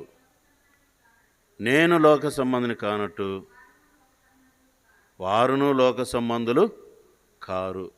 కాబట్టి మనం లోక సంబంధులము కాము. కాబట్టి లోకం మనల్ని ఏం చేస్తుంది? ద్వేషిస్తుంది. చూడండి 15వ అధ్యాయం 16వ వచనం. యోహాను సువార్త 15వ అధ్యాయము 15వ అధ్యాయం 17వ వచనం చదవండి. 15:17.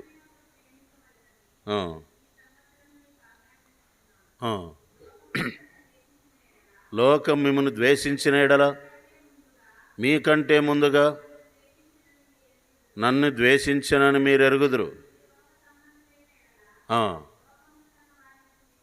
మీరు లోక సంబంధులు అయితే లోకం తన వారిని ఏం చేస్తుంది? స్నేహిస్తుంది. మీరు లోక సంబంధులు కారు.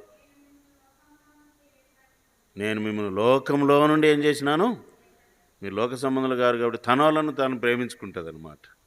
ఒక ఇంట్లోనే ఇవన్నీ జరుగుతాయి. ఒక ఇంట్లోనే లోక సంబంధులు ఉంటారు, దేవుని సంబంధులు ఉంటారు. తన వాళ్ళను ప్రేమించుకుంటారు, కానీ ఒక ఇంట్లోనే ఏమైపోతారు? అందుకే జయించు వారిని కొనిపోవా ప్రభు యేసుక్రీస్తు. ఆయన కోసం వాళ్ళు ఏమైపోతారంట? ప్రత్యేకించబడతారంట. ఏం చేయబడతారు చెప్పండి?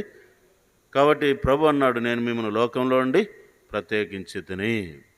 కాబట్టి నువ్వు క్రమక్రమంగా ఏం చేయాలి? లోకాన్ని జయించి.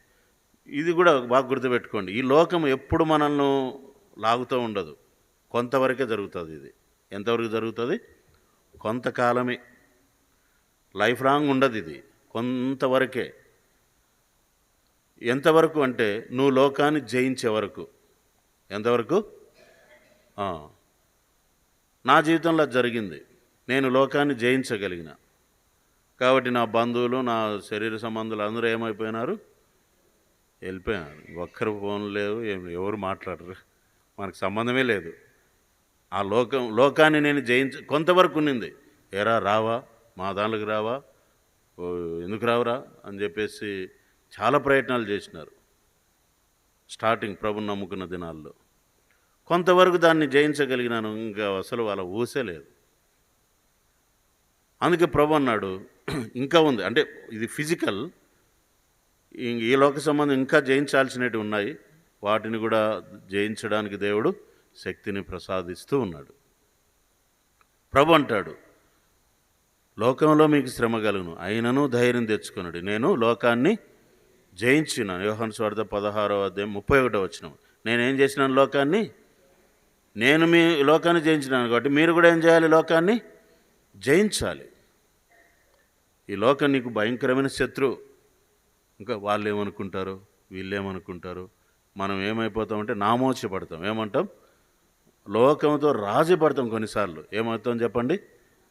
కొందరు ప్రభు మందిరానికి వస్తూ కూడా ఏం చేస్తుంటారు? రాజీ పడుతుంటారు. ఆ పెళ్ళికి పోకపోతే ఏమనుకుంటారు, వాళ్ళ దానికి పోకపోతే ఏమనుకుంటారో అనేది వస్తే ఏం చేస్తున్నావు? లోకంతో రాజీ పడుతున్నావు. లోకాన్ని నువ్వు ఏం చేయలేకపోతున్నావు? జయించలేకపోతున్నావు. ఏమనుకుంటారో. మరి దేవుడేమనుకుంటారని చూడవే. నువ్వు పోతే మనుషులైతే అనుకుంటారు, 100% అనుకుంటారు, కానీ దేవుడేమనుకునేది మాత్రం చూస్తున్నావా? నువ్వు దేవుడేమనుకుంటాడో అనేదాన్ని చూస్తే ఖచ్చితంగా నువ్వు దేన్ని జయిస్తావు? లోకాన్ని జయిస్తావు. చాలామంది లోకంతో రాజీ పడుతున్నారు. వాళ్ళు ఏం చేయలేకపోతున్నారు? లోకాన్ని జయించలేకపోతున్నారు. అందుకే 1 యోహాను పత్రిక 5వ అధ్యాయము 7వ వచనం, లోకమును జయించిన విజయం మన విశ్వాసం. 1 యోహాను 4:4 చదవండి, తర్వాత 5:4 చదవండి, తర్వాత 5:19 చదవండి. చిన్నపిల్లలారా, మీరు దేవుని సంబంధులు.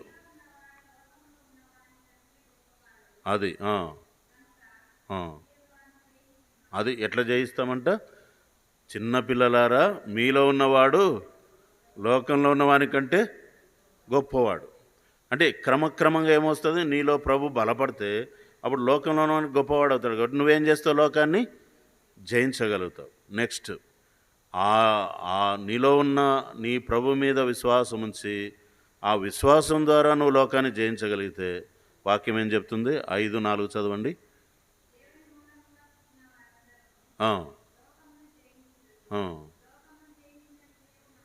అదే లోకమును జయించిన విజయం ఏంటి? మన విశ్వాసమే. ప్రభువునందున్న మన విశ్వాసం చేతనే లోకాన్ని మనం ఏం చేయాలి? జయించాలి. తర్వాత 5:19 చదవండి. 1 యోహాను 5:19, మనము దేవుని సంబంధులమనియు లోకమంతా దుష్టునందున్నదనియు. అది అప్పుడు ఏమైపోతాం? మనం దేవుని సంబంధంగా ఉంటాం. లోకమంతా ఏమైపోతుంది? పడిపోయింది. లోకం కింద పడిపోయింటుంది, మనం దేవుని సంబంధంగా వేరైపోయి ఉంటాం, జయించి ఉంటాం. కాబట్టి నిజంగా ఇది లోకమును జయించుట. మనం మొట్టమొదటి శత్రువు ఎవరు? లోకం. దీన్ని జయించడం ఎలాగో మనం ఇందాక చూస్తూ వచ్చాం. మనము ఆ విధంగా తీర్మానం చేసుకుందాం.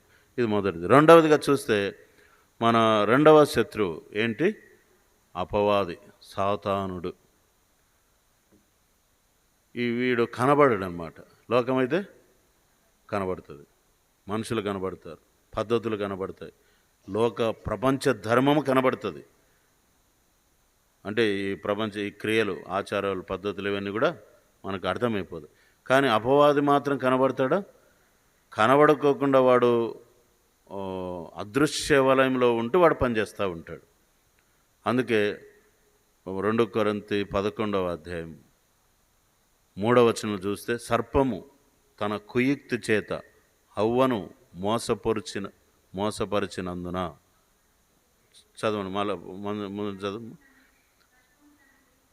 సర్పము తన కుయుక్తి చేత హవ్వను మోసపరిచినట్లు మీ మనస్సులను చెరపబడి.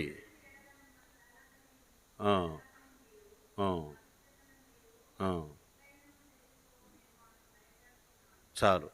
వీడు ఏం చేస్తాడు? మనుషులను, అక్కడ రాయబడింది ఏం చేస్తాడు వాడు? అవ్వను ఏం చేసింది? సర్పం మోసం చేసింది. అపవాది కూడా మనల్ని ఏం చేస్తాడు? మోసం చేస్తాడు. కాబట్టి వీడు కనబడని శత్రువు, ప్రధానమైన శత్రువు. ప్రకటన గ్రంథంలో మనం చూస్తాం 5వ అధ్యాయంలో, సర్వలోకమును మోసపుచ్చుచు అపవాదనియు సాతాననియు పేరు కలిగిన వాడు అని రాయబడింది. చదవండి. సర్వలోకమును ఏం చేస్తున్నాడంట? మోసపుచ్చుచు అనే మాట చదవండి. ప్రకటన 5వ అధ్యాయం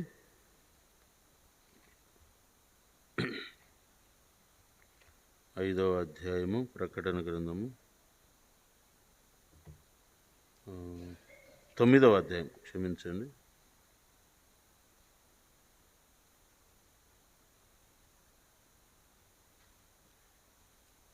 12వ అధ్యాయం, క్షమించండి, 12వ అధ్యాయం 10వ వచనం,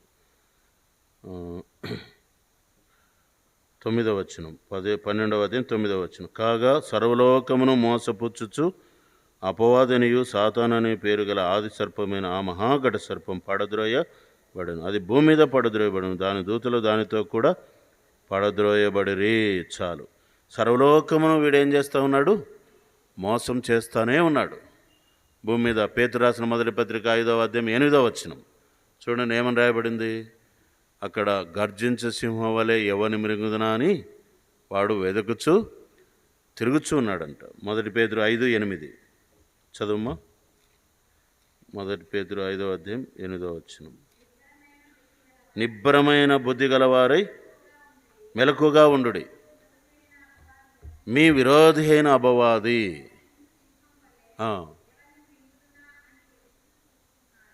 మన ఇక్కడ రాయబడింది మన శత్రువు వాడు. విరోధి అంటే ఎవరు? శత్రువు.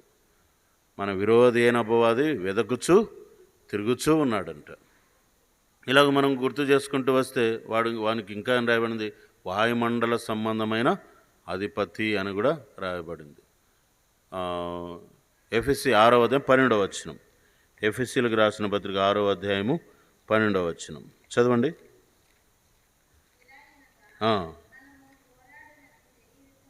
మనం పోరాడిన శరీరాలతో కాదు కానీ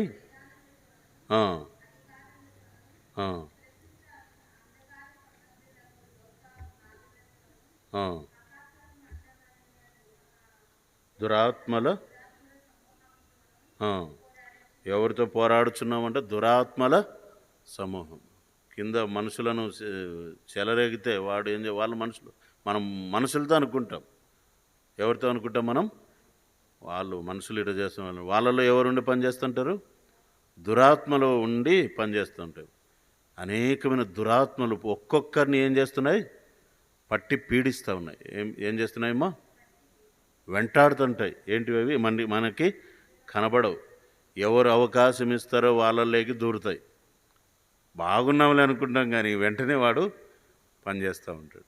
ఏంది ఇప్పుడు బాగా మాట్లాడే, అప్పుడు ఇంత వ్యతిరేకంగా మాట్లాడని ఎవరు పొసెస్డ్ అంటారన్నమాట. అంటే దొందుకొనుట అంటే ఆవరించుట అంటారు. ఆ విధంగా దురాత్మల సమూహంతో మనం ఏం చేస్తున్నామంట? పోరాడుతున్నాం.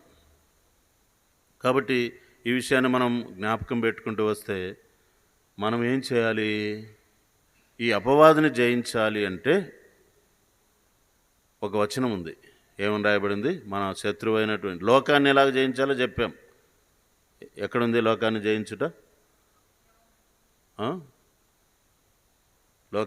లోకమును జయించిన విజయం మన విశ్వాసమే అనే మాటను గురించి మనం ధ్యానం చేసాం ముందు. నెక్స్ట్ 5:4 ఆ మాట మనం చూసాం. యేసు ప్రభునందు విశ్వాసము ద్వారా మనం లోకాన్ని జయించవచ్చు. ఇప్పుడు అపవాదిని జయించాలంటే యాకోబు పత్రిక 4:7 చదవండి. అపవాదిని జయించాలంటే వాడు ఎలాగ పనిచేస్తాడో మనం చూసాం.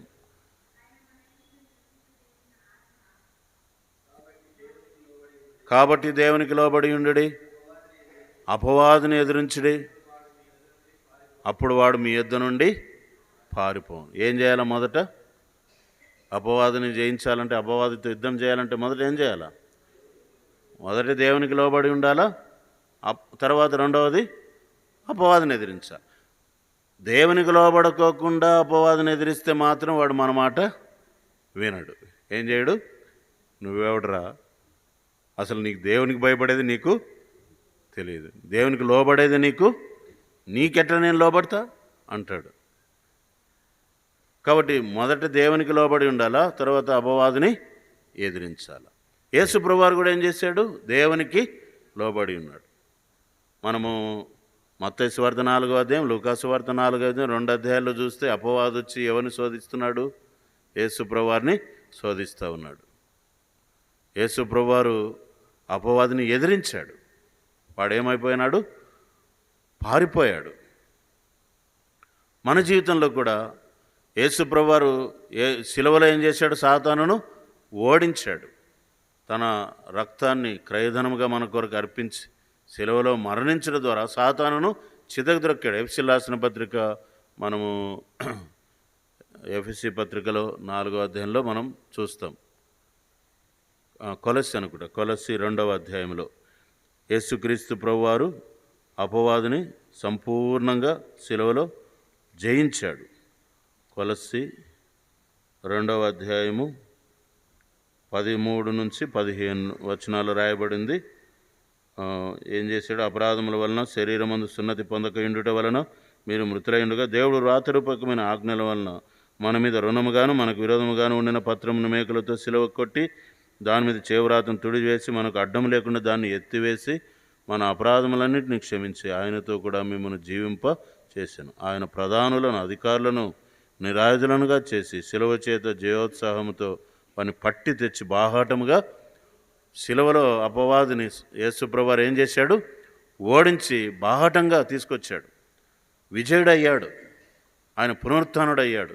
ఇప్పుడు మనం వారిని జయించాలంటే ఆ యేసుప్రభువారికి మనం ఏం కావాలి? లోబడాలి. దేవునికి విధేయత చూపించాలి. చాలామంది దేవునికి విధేయత చూపించరు. ఎవరికి విధేయత చూపించరు? దేవుడు చెప్పినట్టు చెయ్యరు. దేవుడు నడుచుకోమన్నట్టు నడుచుకోరు. తమ ఇష్టం వచ్చినట్టు నడుచుకుంటారు. మళ్ళీ దేవుని కూడా లోపరుచుకోవాలని అనుకుంటారు. ఎవరిని లోపరుచుకోవాలనుకుంటారు? వాళ్ళు దేవునికి లోబడరు కానీ దేవుణ్ణి లోపరుచుకోవాలనుకుంటారు. ఇది ఎంత విపరీతమైన బుద్ధి చూడండి. కాబట్టి దేవునికి లోబడే దాంట్లో మనం చాలా సందర్భాల్లో తప్పిపోతున్నాం. మాటలేందు మనం తప్పిపోతున్నాం. మన ఆలోచనలో తప్పిపోతున్నాం. వాక్యమును అనుసరించి నడుచుకునే దాంట్లో తప్పిపోతున్నాం. మన యొక్క హృదయంలో ఉన్న దుర్బుద్ధిని విడిచిపెట్టుకునే దాంట్లో, దాన్ని తీసేసుకునే దాంట్లో తప్పిపోతున్నాం. కాబట్టి అపవాది మనకు ఏం చేయడు? మన నుంచి విడిచిపోడు. వాడిని మనం జయించలేకపోతాం. అందుకే భయం కలిగి ఏం చేయాలా? దేవునికి లోబడి నుండి అపవాదిని ఎదిరించడే. అప్పుడు వాడు మీ యొద్ద నుండి పారిపోతాడు.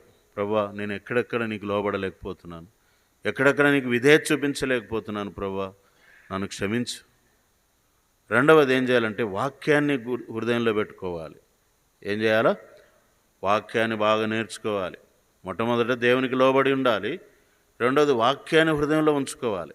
ఎందుకంటే అపవాది మనల్ని శోధించినప్పుడు వాక్యముతోనే వానిని జయించాలి. యేసుప్రభువారు అదే మత్తయి సువార్త 4వ అధ్యాయంలో, లూకాసు సువార్త 4వ అధ్యాయంలో వాడు వాక్యంతోనే యేసుప్రభువారితో యుద్ధం చేశాడు. అయితే యేసుప్రభువారు కూడా వాక్యంతోనే వానికి ఏం చేశాడు? జవాబు ఇచ్చాడు. చివరికి వాడు విడిచి వెళ్ళిపోయాను అని రాయబడింది. ఏం రాయబడింది? మత్తయి సువార్త 4వ అధ్యాయంలో ఆయనను విడిచి వెళ్ళిపోయాను అని రాయబడింది. ఆ మాట చదవండి. ఎట్లా వెళ్ళిపోయాడు?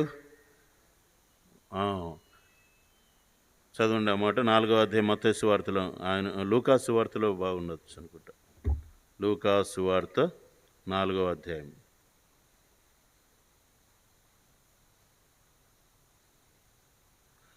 13వ వచనం.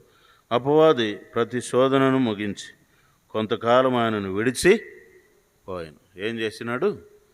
ఎవరు గెలిచినారు ఇక్కడ?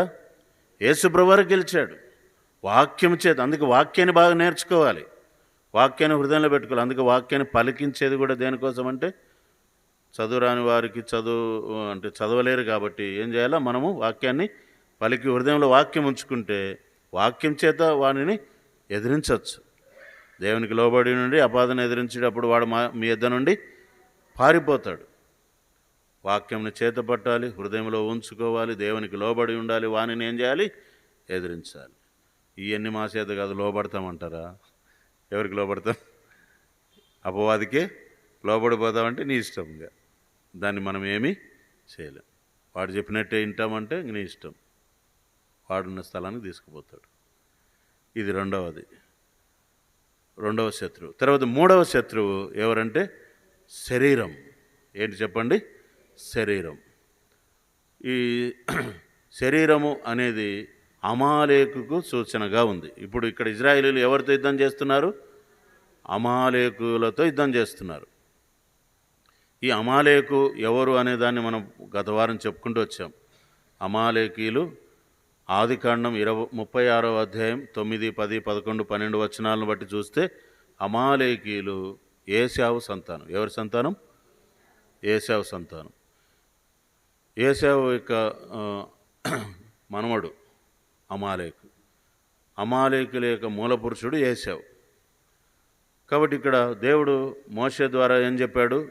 యెహోషువ కొంతమందిని మీరు ఏర్పాటు చేసుకొని అమాలేకులతో యుద్ధానికి చెయ్యి. నేను కొండ మీదకి వెళ్ళి ప్రార్థన చేస్తా. నువ్వు పోయి కొంతమందిని యుద్ధానికి సిద్ధపరచుకొని వెళ్ళి ఎవరితో యుద్ధం చేయమన్నాడు? అమాలేకులతో యుద్ధం చేయమన్నాడు.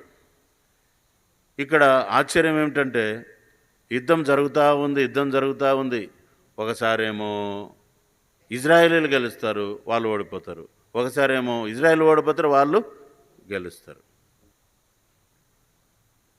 అప్పుడు మోషే ఏమన్నాడంటే, అమాలేకీలతో ఇజ్రాయేలీలకు తరతరములు యుద్ధమే. అంటే అమాలేకీలు దేవునికి శత్రువులు. ఎవరికి శత్రువులు చెప్పండి? దేవునికి శత్రువులు.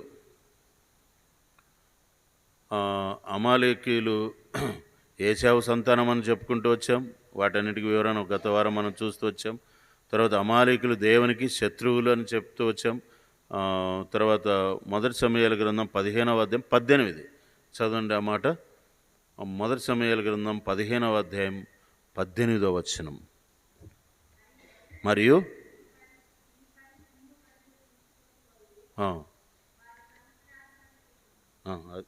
మొదటి సమూయేలేనా? 15వ అధ్యాయం 18వ వచనం. సాగనంపి ఎవరంటే ఈ అమాలేకులు పాపాత్ములు. చెప్పండి. ఈ అమాలేకులు దేవునికి విరోధులు, తర్వాత ఇజ్రాయేలీలకు శత్రువులు, తర్వాత వీళ్ళు పాపాత్ములు. మనం గత వారం చెప్పుకుంటూ వచ్చాం ఏశావు యాకోబుని గురించి.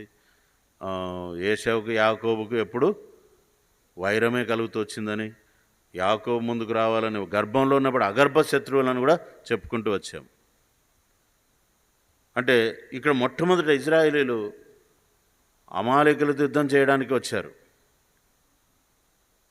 యాకోబు ఏశావు ఇద్దరు అన్నదమ్ముల సంతానమే, కానీ ఒకరికొకరు శత్రువులు.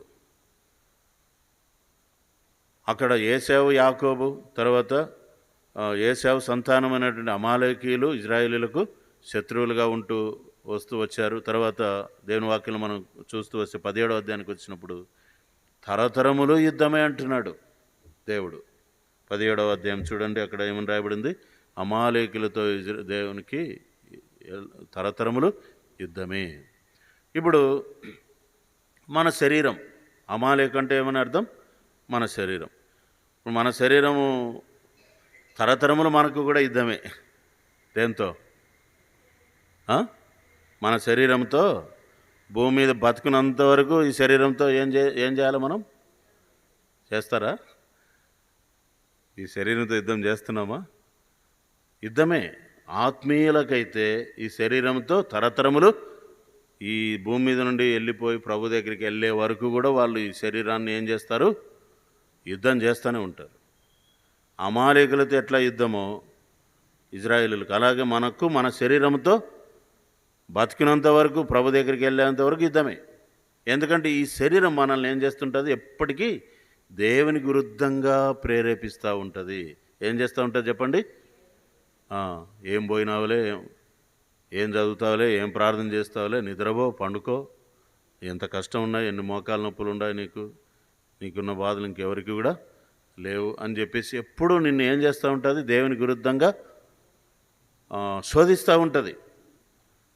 శరీరానుసారులు ఆత్మానుసారులు, శరీరము ఆత్మకు, ఆత్మ శరీరమునకు విరోధంగా పనిచేస్తూ ఉంటుంది ఎప్పుడు. కాబట్టి దేవుని బిడ్డలంగా నువ్వు నిజంగా ఆత్మీయుడవైతే ఇజ్రాయేలీలతో అమాలేకులకు ఎల్లప్పుడూ యుద్ధం అన్నట్లుగానే మనము మన శరీరంతో ఎప్పుడు ఏం చేస్తుండాలా? యుద్ధం చేస్తూనే ఉండాలా. కాబట్టి అపోస్తలుడైనటువంటి పౌలు గారు ఏమంటున్నాడంటే 7వ అధ్యాయం 14వ వచనం చదవండి. పౌలు గారు శరీరంతో యుద్ధం చేస్తున్నాడు. ఎవరితో యుద్ధం చేస్తున్నాడు? శత్రువుతో. ఆ మాట చదవండి. రోమా 7:14. రోమా పత్రిక 7వ అధ్యాయం 14వ వచనం తీసినావు.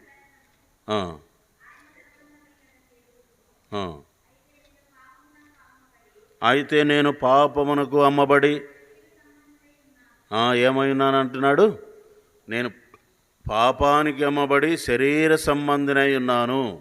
శరీరము నన్ను శోధిస్తూ ఉంది, శరీరము నాతో నిత్యము పోరాడుతూ ఉంది. 18వ వచనం చదవండి.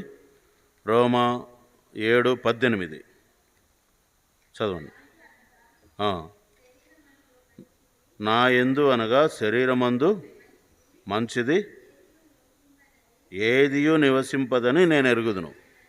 ఆ, ఆ, ఆ. అది మనసు ఆత్మ ఏమంటుంది? నేను మేలైనది చేయాలా అనుకుంటుంటే శరీరం ఏముంటుంది? యాడ చేస్తావులే బా అంటుంది. ఏమంటుంది? యాడ చేస్తావులే, ఏం పోతావులే అని అంటుంది. కాబట్టి శరీరము నన్ను వెనక్కి లాగుతుంది. ఎప్పుడు దీన్ని లోపరుచుకోవడానికే నా టైం అంతా కూడా. కాబట్టి నిజమైన ఆత్మీయుడైతే శరీరంతో ఏం చేస్తుంటాడు చెప్పండి అక్క, వింటున్నారా? పలకండి. శరీరంతో మనం ఏం చేస్తుంటాడు? ఆత్మీయుడైతే యుద్ధం చేస్తూ ఉంటాడు. శరీరానుసరుడైతే లోబడిపోతూ ఉంటాడు. శరీరం చెప్పినట్లే వింటూ ఉంటాడు. అందుకే 8వ అధ్యాయంలో రోమీలకు రాసిన, మీరంతా ఇదంతా చదువుకోండి, 13వ వచనము నుండి 23 వరకు చదివితే పౌలు గారు ఏమంటున్నాడు పలకండి. కాబట్టి మేలు చేయగోరు నాకు కీడు చేయుట కలుగుచున్నదను ఒక నియమము నాకు కనబడుచున్నది. అయ్యో, నేనెంత దౌర్భాగ్యుడను! ఇట్టి మరణమునకు లోనగు శరీరము నుండి నన్నెవడు విడిపించును? పౌలు గారు ఆ శరీరముతో పోరాడములో ఎంతో వేదనతో పోరాడుతూ అయ్యో కొట్లాడుతున్నాడు అనమాట. ఎవరితో కొట్లాడుతున్నాడు? శరీరం క్రియలు చాలా భయంకరమైనవి. ఎప్పుడూ దేనికి లాగుతుంటాయి? లోక సంబంధంగా లాగుతుంటాయి. శరీర సంబంధంగా అంటే ఆ కోరికలు ఇచ్ఛలు నెరవేర్చుకోవడానికి లాగుతుంటాయి. ఈ శరీరము అనేది ఎంత భయంకరమైన శత్రువు అంటే, ఎవరైతే శరీరాన్ని జయించిన వారికి ఉంటాడో నిజమైన భక్తుడిగా ఉంటాడు. అందుకే పౌలు గారు గట్టిగా కేక వేస్తున్నాడు, అయ్యో అంటున్నాడు. ఇట్టి మరణమునకు లోనకు శరీరం నుండి నన్నెవడు విడిపిస్తాడు? వాస్తవంగా చూస్తే నేటి దినాల్లో దేవుని ప్రజలముగా నువ్వు శరీరానుసారుడుగా ఉన్నావా, ఆత్మానుసారుడుగా ఉన్నావా? 8వ అధ్యాయం చూడండి, 5వ వచనం పలకండి. శరీరానుసారులు శరీర విషయముల మీద మనస్సుంతురు, ఆత్మానుసారులు ఆత్మ విషయముల మీద మనస్సుంతురు. శరీరానుసారమైన మనస్సు మరణము. చూడండి, శరీరాన్ని అనుసరించకపోతే ఏమొస్తుంది? లాస్ట్కి మరణమే. శరీరాన్ని జయించకపోతే మరణమే. అయితే నువ్వు దేవుని బిడ్డవుగా ఏం చేయాలి? ఇంకా చాలా విషయాలు ఉన్నాయి. 8వ అధ్యాయం చదివితే 12వ వచనం, సహోదరులారా పలకండి, సహోదరులారా శరీరానుసారముగా ప్రవర్తించుటకు మనం శరీరమునకు రుణస్థలము కాం. మీరు శరీరానుసారముగా ప్రవర్తించిన ఎడల చావవలసిన వారయ్యుందురు. కానీ ఆత్మచేత శరీర క్రియలను చంపిన ఎడల జీవించెదరు. ఏం చేయాలి? చంపడం అంటే అర్థం ఏంటి? యుద్ధం చేసి లాస్ట్కి దేన్ని చంపాలా? శరీర క్రియలను చంపాలి. ఎవరైతే శరీర క్రియలను చంపుతారో వారు విజయవంతులుగా ఉంటారు. చాలామంది అందుకే శరీరాన్ని ఎక్కువగా పోషించుకోరు. శరీర కోరికలను దాన్ని జయించేస్తూ ఉంటారు. అది అన్నీ కోరుతుంది. ఇట్లా చూడాలంటుంది, అట్లా తినాలంటుంది, అట్లా లేనిపోనివన్నీ అనుభవించాలంటుంది. ఏది? శరీరం. పోరా, అనుభవించరా, జల్సా చేయరా, ఎంజాయ్ చేయరా అంటుంది. అయితే వీటన్నిటిని నువ్వేం చేయాలి? జయించాలి. శరీర కోరికలను ఎప్పుడైతే నువ్వు జయించగలుగుతావో అప్పుడు శరీరాన్ని జయించి ఆత్మానుసారంగా ఉంటావు. ఇశ్రాయేలీలు అమాలేకులతో యుద్ధం చేస్తూనే ఉన్నారు. సౌలు ఏం చేశాడంటే, సౌలుకు పంపిస్తే అమాలేకులను చంపుకొని రమ్మని, అందరినీ నిర్మూలన చేయమని చెప్పాడు. 1 సమూయేలు గ్రంథం 15వ అధ్యాయంలో ఏం చేశాడు అక్కడ మీరు చదువుకోండి. మంచి వాటిని బతకనిచ్చి చెడ్డవాటినంటిని చంపేసి వచ్చాడు. అగగు అనే రాజును కూడా బతికించుకొని వచ్చేసాడు. సౌలుకు ఆ పని అప్పగిస్తే అమాలేకీయులను అతడు చంపలేదు, బతికించి తీసుకొని వచ్చినాడు. అప్పుడు దేవుడు ఎంత బాధపడినాడు తెలుసా? సమూయేలు కూడా సౌలుతో మాట్లాడడం మానేశాడు. నువ్వు అవిధేయుడవు, నువ్వు అమాలేకులను పూర్తిగా చంపలే. అందుకే ఆ దినాన అమాలేకులను పూర్తిగా చంపని కారణం చేత ఆ అమాలేకులు ఎంతవరకు వచ్చారు? ఎస్తేరు గ్రంథం వరకు కూడా ఉన్నారు. ఎంతవరకు ఉన్నారు? అక్కడక్కడ కనపడతా ఉన్నారు అన్నమాట. వాళ్ళు బతకనిచ్చినారు కాబట్టి చెదిరిపోయినారు, వెళ్ళిపోయినారు. వాళ్ళందరూ ప్రపంచవ్యాప్తంగా చెదిరిపోయినారు. ఇప్పుడు కూడా ఉన్నారేమో.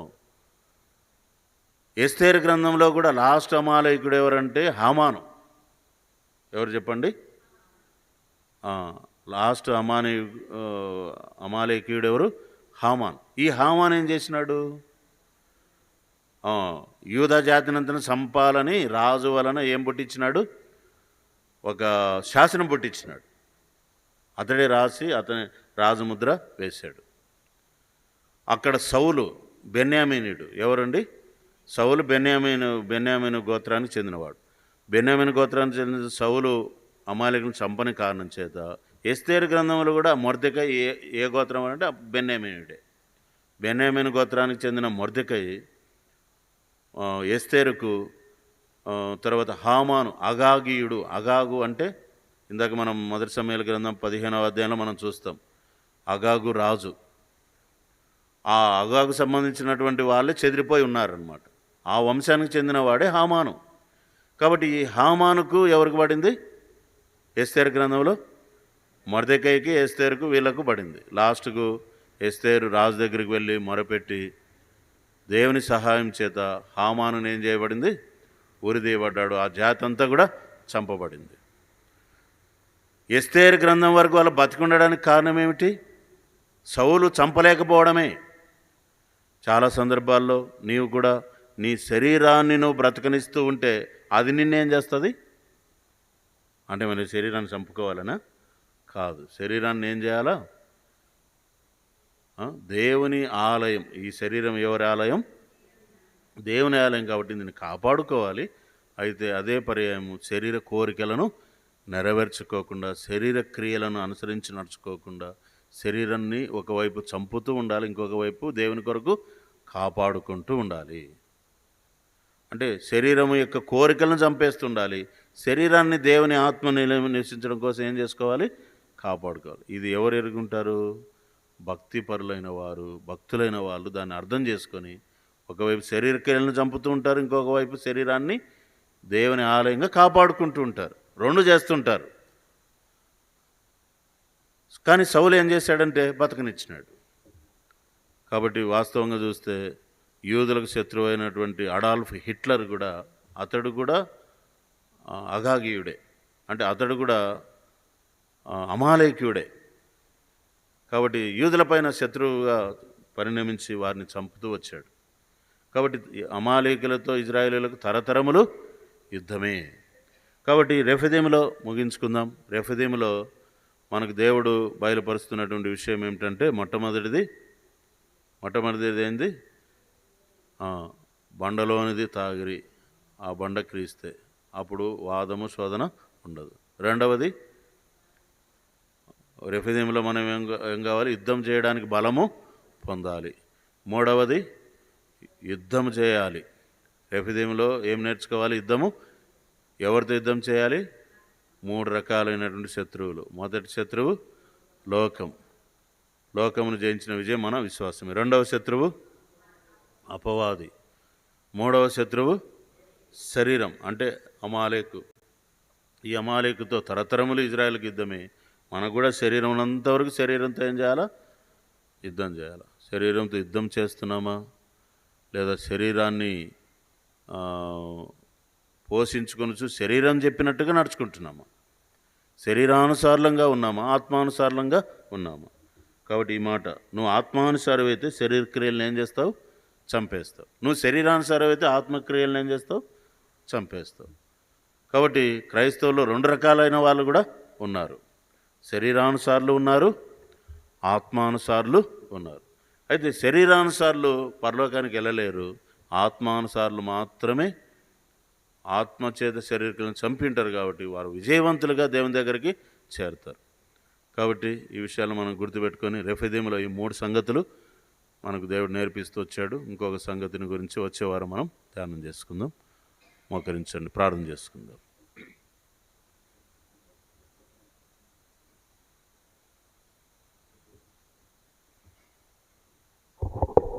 పరిశుద్ధుడైన మా తండ్రి, కృపగల దేవ, నమ్మకమైన మా ప్రభా, శాశ్వతుడైన మా తండ్రి, కృతజ్ఞతాపూర్వకంగా మందిరావరణంలో గిరిజంలో ప్రభా నీ వాక్య వెలుగులో ప్రభా ఇంతవరకు కూడా బైబిల్ స్టడీలో ప్రభా వాక్యం ధ్యానించుకోవడానికి ఇచ్చిన తరుణమును బట్టి నీకు వందనాలు చెల్లిస్తున్నాం. ఈ సమయాన్ని మాకు ఆశీర్వాదకరంగా చేసినారు. వచ్చిన నీ ప్రియ బిడ్డలను బట్టి నీకు వందనములు. ఇంకా కొంతమంది రాలేకపోయారు, వారిని కూడా మీరు జ్ఞాపకం చేసుకోనండి ప్రభా. వచ్చిన ప్రతి ఒక్కరిని మీరు ఆశీర్వదించండి. నీ వాక్యమును వారు ఎంతవరకు అర్థమైందో ప్రభా, ఎంతవరకు దాన్ని ఆలకిస్తూ వచ్చినారు ప్రభా, జ్ఞాపకం చేసుకున్నామని ప్రార్థిస్తున్నాం. నీ వాక్యమును వారు అర్థం చేసుకుని ఆ ప్రకారంగా శరీరమును జయించి ఆత్మచేత వారు బలం పొందుకున్నట్లు, ఆత్మచేత శరీరక్రియలను చంపునట్లు, దేవ అమాలేకుతో శరీరంతో నిరంతరం యుద్ధం చేయనట్లు ప్రభా, ఆత్మానుసారులుగా నీ సన్నిధిలో వారు నిలబడినట్లు సహాయం చేయండి ప్రభా.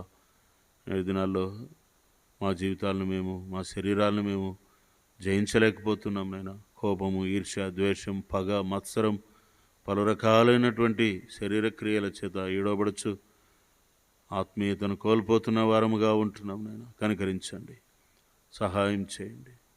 శరీరమును దాని ఇచ్చలతోనూ దురాశలతోనూ క్రీస్తు యేసు సంబంధులు సిలువ వేసి ఉన్నారని గలతీ పత్రికలో ప్రభా మీరు తెలియజేస్తూ ఉన్నారు ప్రభా. మా జీవితాలను మీరు జ్ఞాపకం చేసుకునండి ప్రభా. శరీరమును దాని ఇచ్చలతో దురాశలతో సిలువ వేసేటట్లుగా మీ సహాయము మాకు మెండుగా దయచే ప్రభా. కనికరించమని మమ్మల్ని మీకు అప్పగించుకుంటూ లోకమును జయించేటట్లుగా, సాతానును అపవాదిని జయించేటట్లుగా, దేవునికి లోబడి ఉండేటట్లుగా మాకు సహాయం చేయండి. నీ కృపా సహాయం మాకు కోరుకొనొచ్చు.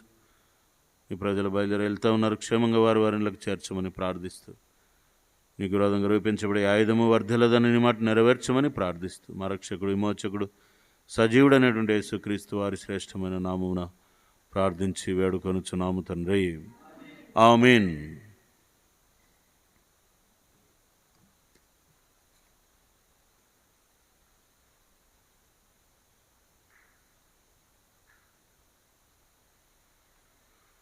పరిశుద్ధుడైన మా తండ్రి, కృపగల దేవ, మరొకసారి సన్నిధిలో చేరి ప్రార్థిస్తున్నాం. సోదరి పద్మక్క కొరకే ప్రార్థన చేస్తున్నాం. బలహీనంగా ఉంది, ఆమె ఆకలి కావడం లేదని ప్రార్థన చేయమని కోరింటుండగా జ్వరంతో ఉంది.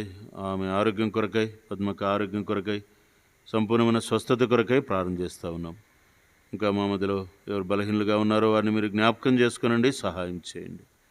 రేపటి దినం ప్రభువా తండ్రి సాయంకాలం సువార్త విషయంలో కూడా జ్ఞాపకం చేసుకునండి ప్రభువా. తండ్రి సువార్త కొరకు నీ ప్రజలు నడిపించండి. శనివారం ఉపవాస ప్రార్థన ఉంది, సహాయపడుతురండి ప్రభువా. తండ్రి ఆ స్థలంలో ప్రభువా తండ్రి ఇల్లు కడుతూ ఉంటుండగా ఆ విషయంలో కూడా కొదవైన పనుల విషయంలో కూడా మీరే సహాయపడుతురండి దేవా. అన్ని విధాలుగా మీరే జ్ఞాపకం చేసుకుంటున్నామని ప్రార్థన చేస్తూ ఉన్నాం. ఈ అక్కర్లన్నీ అవసరతలన్నీ తీర్చండి. ముందున దినాల పరిచయ కొరకే మమ్మల్ని జ్ఞాపకం చేసుకున్నామని వందనములు స్తోత్రములు చెల్లించుకొనొచ్చు. మా రక్షకుడు విమోచకుడు సజీవుడు అనేటువంటి యేసుక్రీస్తు వారి నామమున ప్రార్థించి వేడుచున్నాం తండ్రి. ఆమేన్. మన తండ్రి అయిన దేవుని ప్రేమ, ఆయన కుమారుడైనటువంటి యేసు ప్రభువు వారి కృప, పరిశుద్ధాత్మిక అన్యోన్య సహవాసం ఇక్కడ చేరిన మనకును లోకంలో చేరిన ఆయన భక్తులకును ఇప్పుడు ఎల్లప్పుడూ తోడయిండి నడిపించునుగాక. ఆమేన్. గమనించండి, రేపు సాయంకాలం 4:30కి ప్రార్థన చేసుకొని 5 గంటలకల్లా సువార్తకి వెళ్తాం. సో తిమోతి బ్రదర్ ఇంటి దగ్గర ఆపాం. అక్కడి నుంచి ఇంకా పైకి కాలేవని ఇంటి వైపు సువార్త చేసుకుంటూ వెళ్తాం. దయచేసి సహోదరులందరూ కూడా రావాలని మనవి. ఎవరు సువార్తను పోగొట్టుకోకండి. దేవుడిచ్చిన అవకాశాన్ని సద్వినియోగం చేసుకోండి. అందరూ పాలు పొందండి. తిరిగి శనివారం మందిరంలో ఉపవాస ప్రార్థన కలిగి ఉంటాం 9:30 గంటలకి. దయచేసి ఉపవాస ప్రార్థన కూడా ఎవరు పోగొట్టుకోకండి. సెలవు దినం, అందరూ రండి. Praise lord.